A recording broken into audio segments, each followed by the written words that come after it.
સાહેબ પહેલાં તરફ તો મારા તરફથી બધાને જય રિલાયન્સ.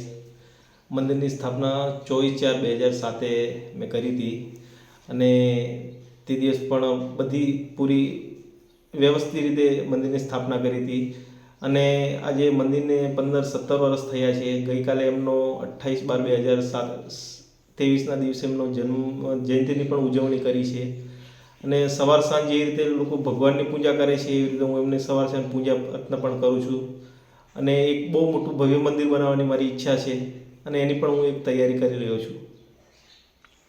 મંદિર કયા પ્રકારનું બનાવવાનું છે? બસ જે રીતનું ભગવાનનું એ ટાઈપનું શિખર બિખર બધી રીતે હોય એ રીતે જ બનાવવાનું સર.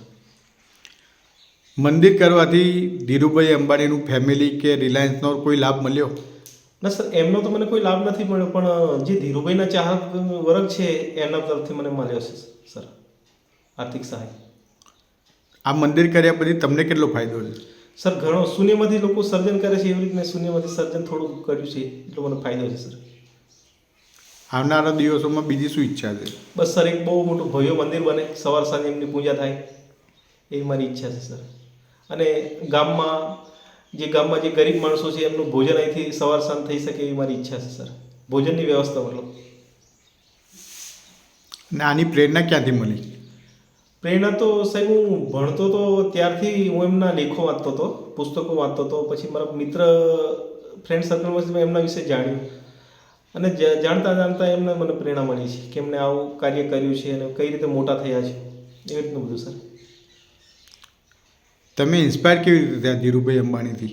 બસ સર, એમની કામ કરવાની કળા જોઈને સર. શું શું ગમે એમની કામગીરીમાં? એમાં શૂન્યમાંથી સર્જન કઈ રીતે કરવું, કે નાના માણસો એને સપોર્ટ કરીને કઈ રીતે આગળ લાવવો, કર્મચારીઓ જોડે કઈ રીતે વ્યવહાર રાખવો, એમની મને સર એમની કાર્યશૈલી બહુ મને ગમી.